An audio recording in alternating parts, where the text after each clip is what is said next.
Horror on the high seas? Horror on the high seas, but played as a drama, sort of tension-filled drama, at least in theory. So this is Sea Fever, it's called, and you just know that's a sort of working title or something, because it doesn't fit the film whatsoever, and also, this maybe wasn't the best time to release this one. So this is new movie starring Hermione Caulfield, Dougray Scott, Connie Nielsen, and it is about the crew of an Irish trawler.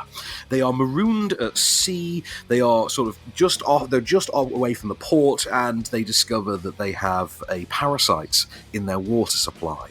They have a saltwater parasite that's gotten into their freshwater supply. It's going to infect them one by one. There's tension, there's paranoia, there's talk of quarantine and endangering people.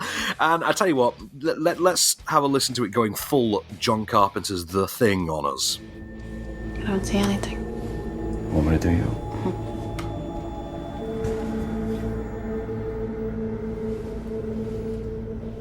I don't see Look anything. again, it's really faint.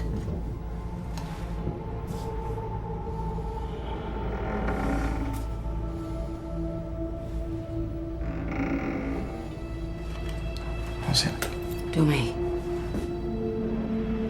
Not you, Ahmed. Come on, just let it do it.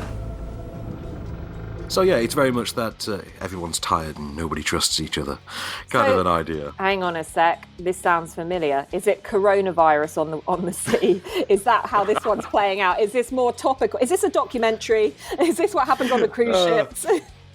Well, this is it's a tight 95 minute. It pitches itself as a sci-fi horror, but actually it unfolds more like a drama. It has something of an almost televisual drama. It's not a huge movie. It's not a particularly great movie. The performances are there, I suppose. It's just not a particularly captivating or enthralling thriller, really, and you feel like it needed more suspense in there. I also feel like any film that's got Dougray Scott in it is kind of along those lines, because it's kind of like he could have done so much more with his career, but he just ended up in those kind of mediocre roles. You know the story of Dougray Scott, don't you? Because we've got 2 minutes to fill anyway, we might as well do the run. Do you know the actual story of Dougray Scott? No, I don't. I can't even pronounce his name Dougray properly. Scott. It's Doug Ray, but he's pronounced Dougray apparently. Dougray. So Dougray Scott was cast as Wolverine once upon a time. Wow. Okay, that would have been a different film. Yep. And in the summer of 2000, the intention was that we were going to have the release of Mission Impossible 2 and X-Men, both of which would star Dougray Scott as the villain in Mission Impossible 2 and as Logan in the first X-Men movie. However, Mission Impossible 2 overran, the reshoots were required, and this cut into X-Men filming time, and as a result, he had to drop out, and a young musical performer named Hugh Jackman landed the role instead. Oh, that is painful. And now he's in films like Sea Fever. Sea Fever and Taken 3.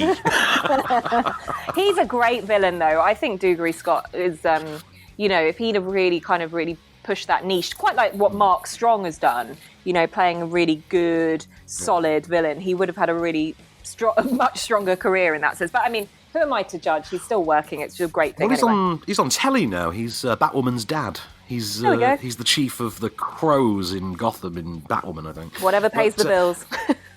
Exactly. Alas, he's perfectly fine in Sea Fever. The cast all genuinely are. Hermione Caulfield, I was actually very intrigued to see a proper meaty dramatic role for Hermione Caulfield. I wish it was in a better film, because I like Hermione Caulfield a great deal.